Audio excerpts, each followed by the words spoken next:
Okay, I'll just give everybody a second. We have people leaving. Thank you. Thanks very much to the organisers for giving me the opportunity to tease you a little bit today about my poster, which is poster number 3 at the front of the session. I'm going to talk a little bit about some of our work in trying to understand more about GPR21, the G protein coupled receptor, and its links to insulin resistance and type 2 diabetes. So obviously there's about, 60 million people being affected by diabetes in Europe at the moment, about 10% of the population. This number is only going to rise. And while there are treatments currently available, a lot of them have adverse side effects. So there's still an unmet medical need for novel, validated targets for type 2 diabetes. And we've been working on GPCRs for quite a while now. And we became interested in GPR21 in 2012 on the publication of 2 papers, one by Osborne et al. And one by Gardner et al. There's actually very little else published in the literature about GPR21. And these 2 studies were based around animal knockout studies for GPR21. And I'm going to spend a couple of slides just going through some of their results and how we think it is being linked to insulin resistance and type 2 diabetes in animal knockout studies. And then I'll go on and say some of the work we're doing to validate that in more human cell systems. So the Osborne et al. Study, first of all, in a chow-fed diet, had GPR knockout mice. Do I have a pointer? I do. Okay, so they looked at body weight, and they saw that in the knockout system, there was a reduction, there was less body weight than in the wild-type system, even though the food intake was pretty much equivalent.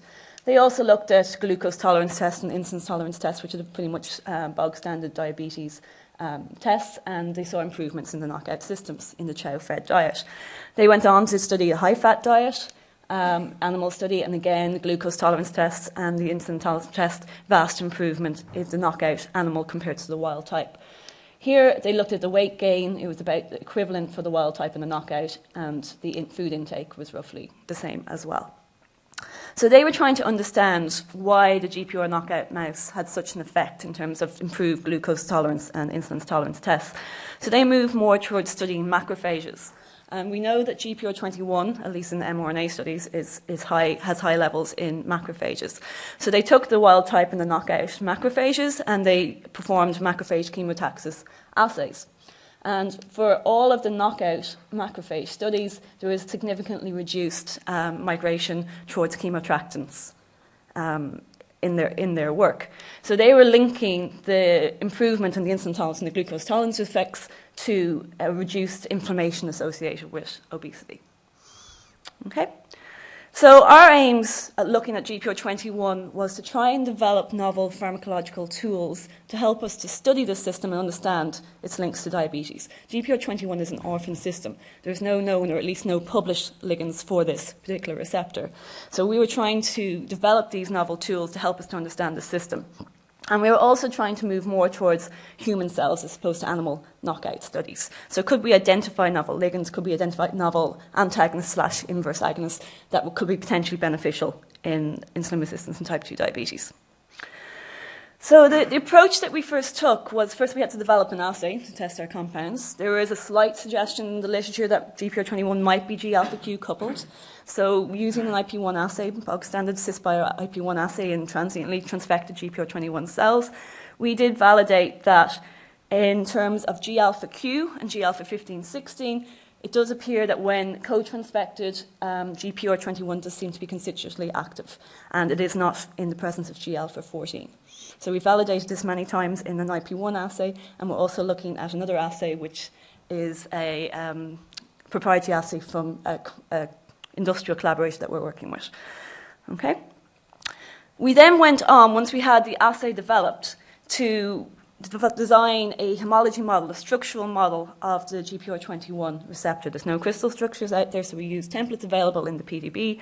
We developed our homology model, we validated it, and then we screened a virtual screen using a docking approach, using OpenEye software to screen hundreds of thousands of ligands to evaluate their potential interactions with the receptor and to select interesting scaffolds for experimental validation.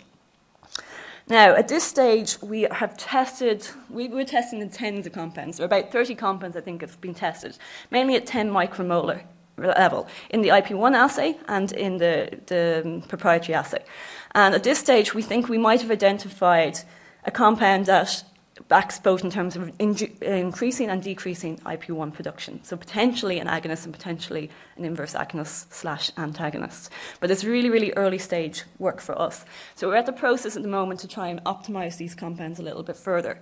And where we're going with it really is to help develop a pharmacological tool to study the signaling processes of GPR21 in terms of insulin resistance and type 2 diabetes. And then much longer term, obviously, we would like to see would these be potential therapeutics that we could benefit patients for the condition.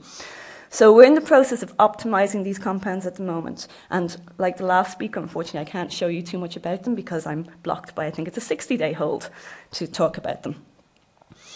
Okay, so we have developed the assay for screening. We have identified initial hit compounds. And the other aspect that we've been focusing on is to look at the actual role of GPR21 in terms of insulin signaling. Now, the system we're using at the moment is a hex cell system, but we're hoping we are moving to mouse samples and eventually human samples. But I wanted to just share this with you because it was an interesting result that we kind of weren't expecting as we went through some of these experiments.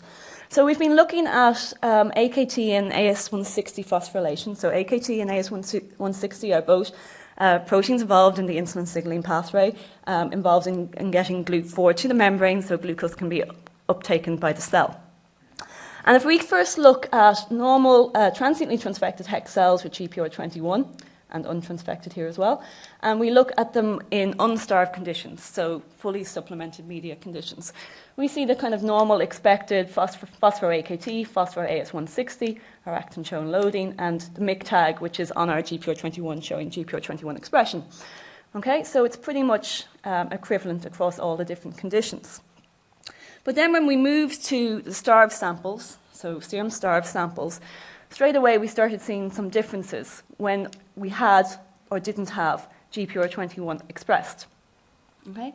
So in starved samples, we have a reduction in phospho-AKT, marked reduction, in the presence of GPR21.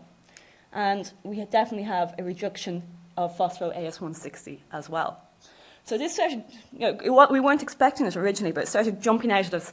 Is there some form of antagonist, inverse agonist in the serum for GPR21?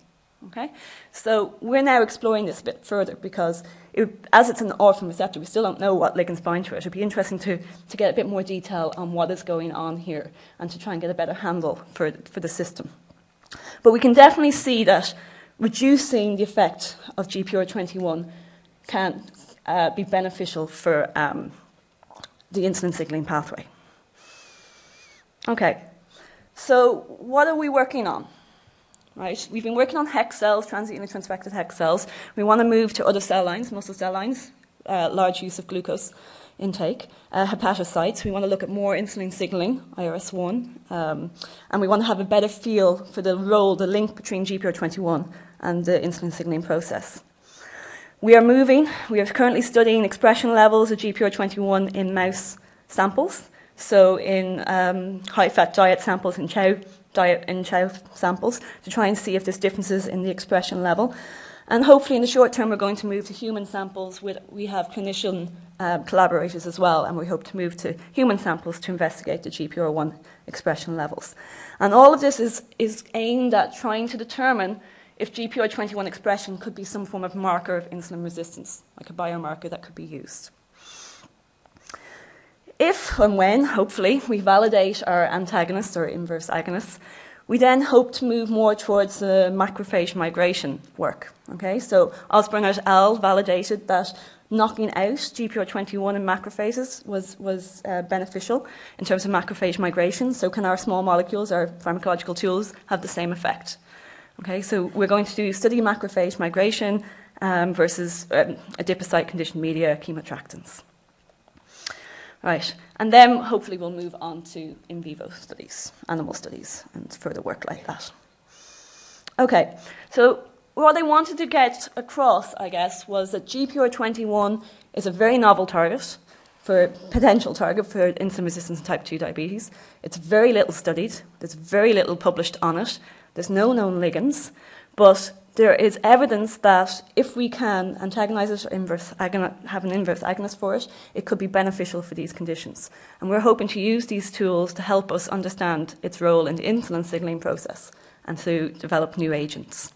We're also hoping that if we can determine that there is expression level differences in the human samples of GPR21, that maybe it could be potentially a biomarker. So we're exploring that aspect of it as well.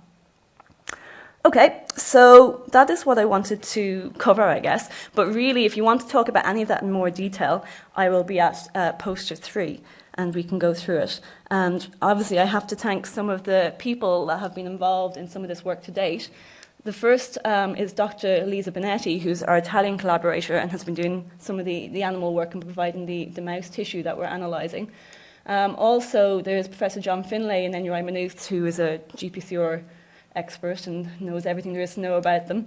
John Stevens and Nicholas Sandon, who's done some of the medicinal chemistry synthetic work, and some of the students in John's lab as well that have worked on this project at various times. The 3U partnership, which is a collaboration between 3 of the Dublin universities, and that's how we're getting our human samples through that partnership and the medical clinician link. And then some of the various computer hardware and computer software tools that aid us in our homology modelling and virtual screening docking approaches to try and rationally design drugs for this target. Okay, thank you very much. And it's poster 3.